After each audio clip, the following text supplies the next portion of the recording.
Hey guys, this weekend that just passed, I got a chance to play the solo alpha. I do have some beta codes. I'm going to put one in this video at some point in time. But in that alpha, I just want to talk about my thoughts on it and stuff like that. I kind of really enjoyed it jumping off the top of my head. You know, this weekend we also had Fan Fest and we also had the Phantasy Star Online 2 New Genesis beta. And I ended up spending more time in the Swords of Legends Online alpha just because I was having a lot of fun with it. Now, the game does have a lot of systems in it that's going to be kind of overwhelming at first. And the way some of the things started off, I was like, what is going on here? So what happens is I made my character. I see a couple of videos on here where I got my character creation. I made my character and I started the game. When you start the game off, they just start telling you tutorials as the game is playing. So it's not like you start the game and they're just like, this is all you have to do in the beginning. As you complete each mission, something else opens up, and it's part of the tutorial that you learn the systems of the game. So things like running, jumping, all that stuff comes in time as you play the game. Jumping and running is a little bit faster than a lot of other things. So when I first had my first skills, because you do attack things kind of early in the game, I really didn't quite know how they worked. But I was able to figure it out a little bit as I went on with the game and saw that there was actually a proc that happened on my bard skill after I used my other skill. So it's kind of similar to like how fire and Final Fantasy 14, if you play that, or the arcane missiles, you shoot the arcane missiles or you shoot the fire one a couple of times, you know, fire three a proc, and you get a free use insta cast of that spell. So it took me a while to kind of figure that out. And then eventually later on in the game, you know, there was a tutorial going over my job area. There's like class areas that you go into, and in the class area, there's a more detailed description of skills and how you use them and their purpose and how they unlock and all this good stuff. So when you get into that little detailed area, it's really cool because there's both sides because each class has two different types that they can be. Like the bard is range DPS or heals, and so there's two different sides, and they each have their two different mini games they mess around with to learn new skills and get a little bit better at the game. The story of the game, I just kind of follow bits and pieces of it. A lot of the translation right now isn't there, but it seems there's a lot of dialogue, a lot of spoken dialogue in the game, and I just kind of skipped over it just because I know it's going to be in English later. And when the game comes out full and to the full release, I didn't want to just have to listen to it all over again. I just kind of skip through it now, see how far I can get in the game, see if I can find any issues that I didn't like and stuff like that, and continue on from there. Unfortunately, I just got into like beginner levels, um, 29, I think, or 25 or 29, one of those two. So I didn't get into the further levels of the game where, you know, it opens up more and you have more PvP options and stuff like that. Because I really wanted to jump in that and see what it was like, just based on how the skills and everything operate. So one thing about the story, though, is I can see where it can be cool for people that are fans of the Swords of Legend series, whether it be the TV series, the manga, the game. From back in the day, I don't even know, are they called manga in Chinese? Maybe just the comic book, the comics from back in the day. And you know, as it's kind of like similar to Warcraft when you see Hellscream or mention Hellscream's name or see Hellscream's family, or Final Fantasy when all of a sudden they're talking about Sid, and you're like, oh, they mentioned Sid and there's a chocobo, stuff like that.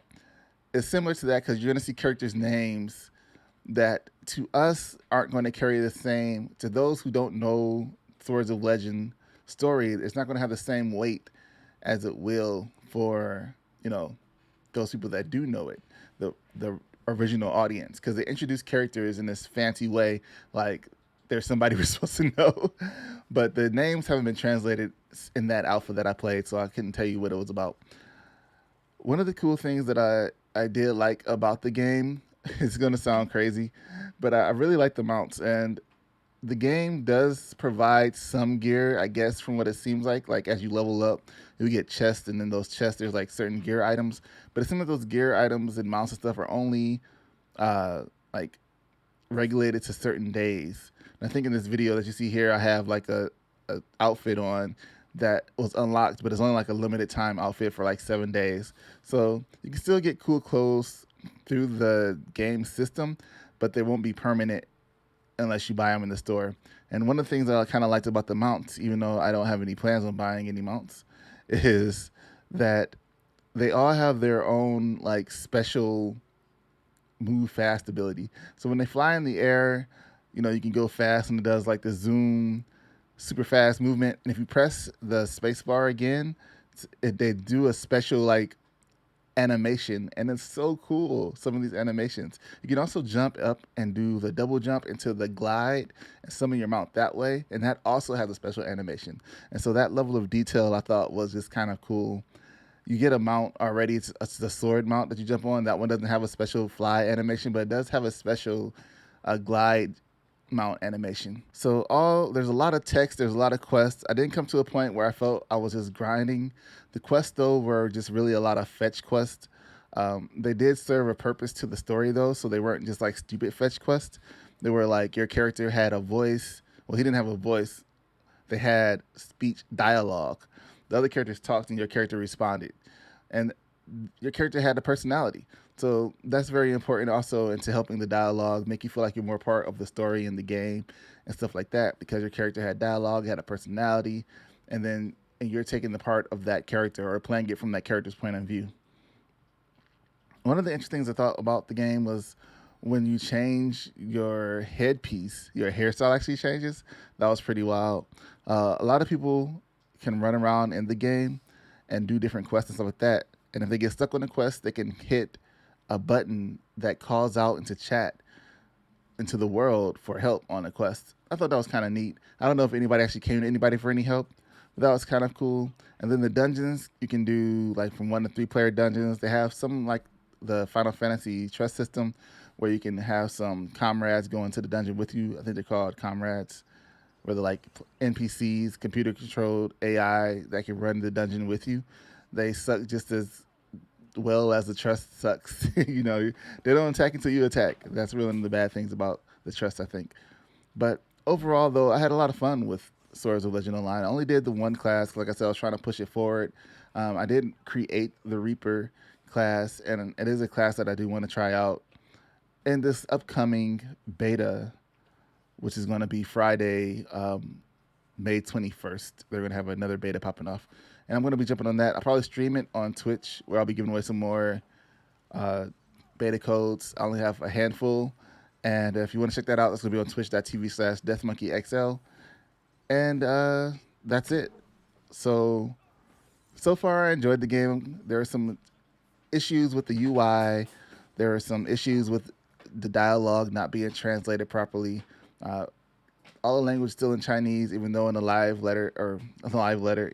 stream, they said it was going to be English. So I'm kind of curious to see what the English voiceover sound like.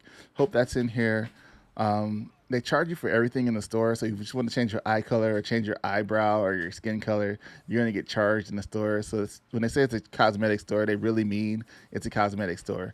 Besides just your name and race change, if you had a mole on your face and you're like, I don't want that mole anymore, then they'll charge you like 50, whatever the coin is, to get the mole removed. It's pretty wild. But there's a lot of systems in the game, so that's going to take a while to kind of learn the systems and how they all work. The skills and everything are really wordy. I think they can do better with condensing down the descriptions of how the skills are.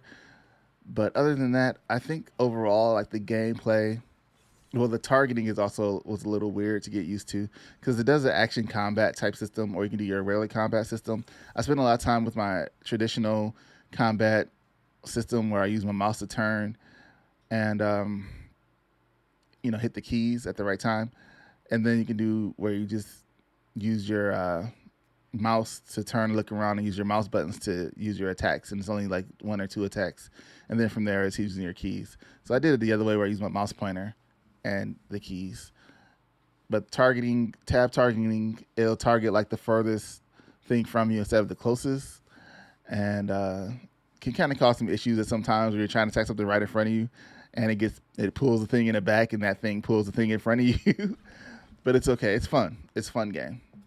So that's my opinion so far right now on the Swords of Legend alpha that they had. If you saw the key in this video, make sure you go ahead and put that in. That's going to be for the alpha. You put it in through the GameForce client. For the beta, that's going to be this Friday. And then I'll have a few more keys to give away on my stream Friday also when I stream. Until next time, guys, thanks for watching, and I'll see you in the next video.